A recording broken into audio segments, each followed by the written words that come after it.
ওদিকে ঝাড়খণ্ডে লাগাতার বৃষ্টি হচ্ছে, তার জন্য ডিভিসি জল ছাড়ছে এবং দেখা যাচ্ছে যে আরামবাগে মুন্ডেশ্বরী নদীর জলে বিস্তীর্ণ এলাকা জল স্তর বেড়ে গিয়ে বিস্তীর্ণ এলাকায় জল ঢুকে গেছে। কীভাবে না, বাঁশের সাঁকো ভেঙে গিয়েছে। এবার মুশকিল যেটা হচ্ছে যে বাঁশের সাঁকো ভেঙে গেলে নদী পারাপারে উপায় কি? নদী পার করা যাচ্ছে না, তখন একমাত্র ভরসা হচ্ছে পঞ্চায়েতের নৌকা। তাতেই পূর্ব কৃষ্ণপুরে যাওয়া আসা চলছে। মজবুত যে ব্রিজটা লং বলে এবার ঠিক মজবুত ব্রিজটা হয়নি, তাই নিচু হ্যাট ছিল, কিছু পানা এসে আটকে গেছিল। আর জলটা খুব তৈরি ঘরেই বেড়েছে, 7টা থেকে 10টা, 10:30টার মধ্যে জলটা ব্রিজের উপর। জল ছাড়ার জন্য মুন্ডেশ্বরীতে যে পূর্ব কেশবপুর, মলয়পুর এবং এইদিকের যে অংশ পশ্চিম কেশবপুর, এই যাতায়াতের যে পথ বাঁশের সাঁকো ছিল, সেই সাঁকোটা রাতারাতি সে ভেসে চলে যায়, যার ফলে মানুষের এখন যোগাযোগ বিচ্ছিন্ন হয়েছে। কিন্তু আমরা জানতে পারার পর আমরা ওখানে নৌকোর যাতে মানুষ চলাচল করতে পারে তার সুব্যবস্থা করছি।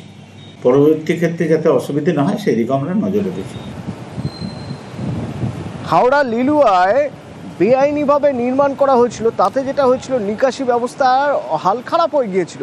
এবার পুরো এলাকা জমা জল, দুর্ভোগ, এলাকার মানুষ অতিষ্ঠ হয়ে উঠেছেন। কিন্তু এই নির্মাণ কি করে ভাঙবেন? নিকাশি নালা দখল করে যে বেআইনি নির্মাণ হয়েছিল, সে নির্মাণ ভাঙার কাজ তো সাধারণ মানুষের নয়, তারা শুধু অভিযোগ জানাতে পারেন।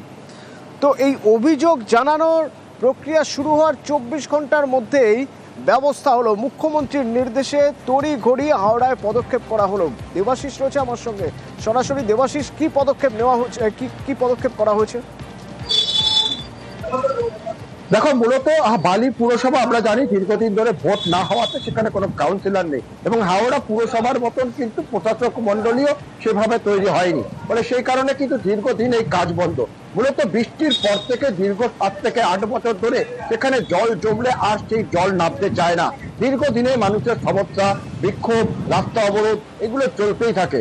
হাওড়া বালি পুরসভার প্রাক্তন কাউন্সিলর কৈলাস মিশ্রা বিভিন্ন এলাকা সেখানে পরিদর্শনে যান, এবং সেখানে সাধারণ মানুষ কিন্তু তাকে আবেদন জানান যাতে দ্রুত ব্যবস্থা নেওয়া হয়। বিভিন্ন দপ্তরে গিয়েও কিন্তু কোনো রকম চূড়া হয়নি।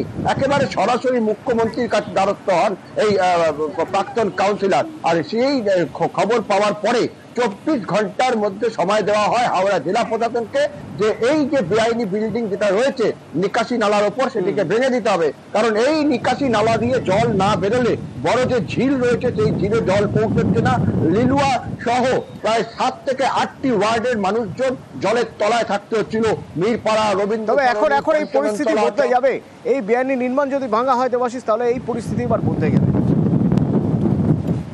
এইটা মানে ইলিগাল ভাবে 20 ফুট প্রায় ড্রেনের উপর কনস্ট্রাকশন করা হয়েছিল, ইলিগাল কনস্ট্রাকশন, এবং সেইটা আমরা আমাদের নেত্রী, আমাদের মুখ্যমন্ত্রীর কাছে পৌঁছে দিয়েছি খবর।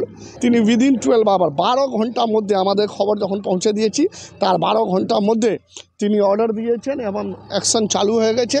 এই যে ব্লক করে ড্রেনের উপর কনস্ট্রাকশন, সেটা ভেঙে ফেলা হচ্ছে, এবং আগামী কিছুদিন মধ্যে দেখবেন এই প্রবলেমটা সলভ হওয়ার পর আর কিছু জায়গায় এরকম আছে অসুবিধা, সেগুলো সলভ হওয়ার পর জলটা নেমে যাবে।